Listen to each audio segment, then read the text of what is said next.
আসসালামু আলাইকুম। Unique ID centre আপনাদেরকে স্বাগতম। আমি আজকে আপনাদেরকে দেখাবো আমাদের ইউনিক আইডি পজ ইআরপি সফটওয়্যারের স্টক ট্রান্সফার এবং স্টক অ্যাডজাস্টমেন্ট এই দুইটা অপশন দেখাবো, কিভাবে কাজ করে এবং তার ডিটেলস সম্পর্কে আলোচনা করা হবে। চলুন শুরু করা যাক।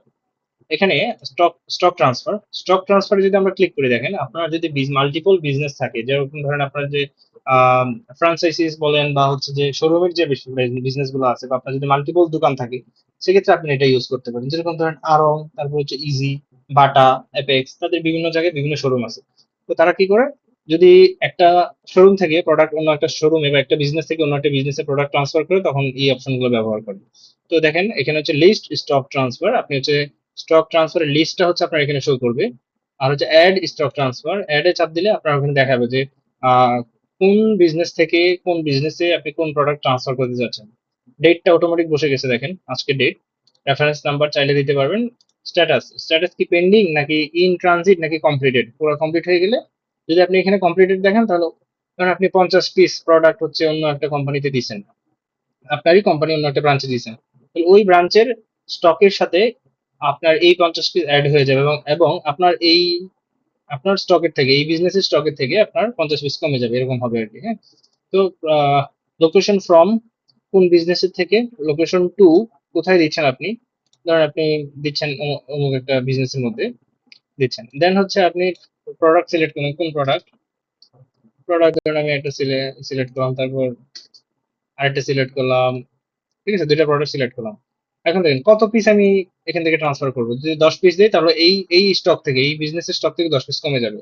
ঠিক আছে, এভাবে হচ্ছে প্রোডাক্ট স্টকটা ট্রান্সফার করতে হবে। তারপরে শিপিং চার্জ যদি থাকে, ধরুন মনে করেন 500 টাকা আপনার, 500 টাকা হচ্ছে আপনার শিপিং খরচ, তাহলে শিপিং চার্জ দিবেন। দেন হচ্ছে সেভ বাটনে চাপ দিবেন, অটোমেটিক্যালি স্টকটা ট্রান্সফার হয়ে যাবে তার আপনার বিজনেসের মধ্যে, নতুন বিজনেসের মধ্যে। ওকে, এভাবে আসলে স্টকটা ট্রান্সফার করতে হয়। এবার হচ্ছে দেখায় যে স্টক অ্যাডজাস্টমেন্ট কিভাবে করতে হয়। ধরেন আপনার কোনো একটা দোকানে আপনার একটা প্রোডাক্ট ভেঙে গেছে, অথবা একটা প্রোডাক্ট চুরি হয়ে গেছে, অথবা একটা প্রোডাক্ট নষ্ট হয়ে গেছে। তো এইটা তো বিক্রি করতে পারবেন না আপনি, তাই না? তো এই ক্ষেত্রে আপনার স্টকটা তো অবশ্যই মেনটেন করতে হবে। তো যদি স্টক মেনটেন করতে হয়, স্টকটাকে আপনাকে অবশ্যই অ্যাডজাস্ট করে নিতে হবে, যেহেতু একটা নষ্ট হয়ে গেছে বা কোনো কারণে একটা প্রোডাক্ট মিসিং।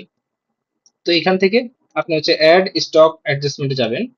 এই যে অ্যাড স্টক অ্যাডজাস্টমেন্ট, এখান থেকে আপনি হচ্ছে বিজনেস লোকেশন সিলেক্ট করবেন, কোন লোকেশনের জন্য বা কোন বিজনেসের জন্য আপনি এটা করতেছেন। রেফারেন্স নাম্বার এটা খালি রাখবেন, এটা অটোমেটিক বসবে। দেন হচ্ছে ডেট থাকবে অটোমেটিক। অ্যাডজাস্টমেন্ট টাইপ, কি টাইপের অ্যাডজাস্টমেন্ট, এটা কি অ্যাবনর্মাল নাকি নর্মাল অ্যাডজাস্টমেন্ট। যদি অনেক বড় ধরনের ক্ষতি হয় তাহলে অ্যাবনর্মাল দিবেন, আর যদি ছোট হয় তাহলে হচ্ছে নর্মাল দিবেন। ঠিক আছে।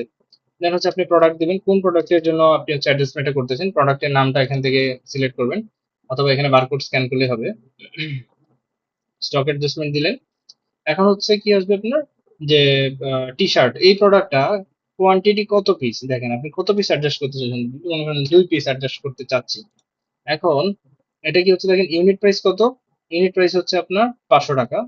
আর সাব টোটাল কত, 1000 টাকা, 1000 টাকা প্রোডাক্ট। এখন হচ্ছে টোটাল অ্যামাউন্ট রিকভার্ড। হ্যাঁ, অ্যাডজাস্টমেন্টের বিষয় যেটা হচ্ছে, সেটা কিন্তু প্রোডাক্ট কখনো বাড়বে না।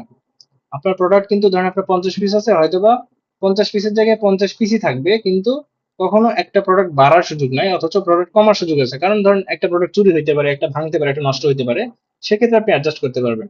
বাট আপনার জানা মতে আপনি যদি নিয়ে আসেন প্রোডাক্ট 50টা, সেখান থেকে আর এক পিসও বাড়ার কোনো সম্ভাবনা নাই। তো এই জন্য অ্যাডজাস্টমেন্ট সবসময় মাইনাস হয় আর কি। হ্যাঁ, এই জন্য আর এখানে অন্য কোনো অপশন দেওয়া নেই, সবসময় অ্যাডজাস্টমেন্টটা মাইনাসই হবে।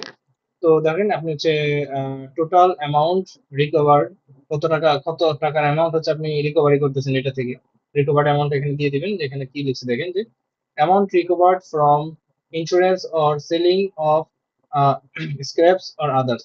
আপনি এই যে প্রোডাক্টটা যে নষ্ট হয়ে গেল বা প্রোডাক্টটা ধরেন ড্যামেজ হয়েছে, এই প্রোডাক্টটা বিক্রি করে আপনি কত টাকা মানে রিফান্ড পাইছেন বা রিকভার করতে পারছেন, তো এটা জাস্ট এখানে দিয়ে দিবেন, তাহলে এটা হচ্ছে আপনার অ্যাকাউন্টস এর সাথে অ্যাড হয়ে যাবে। বুঝতে পারছেন?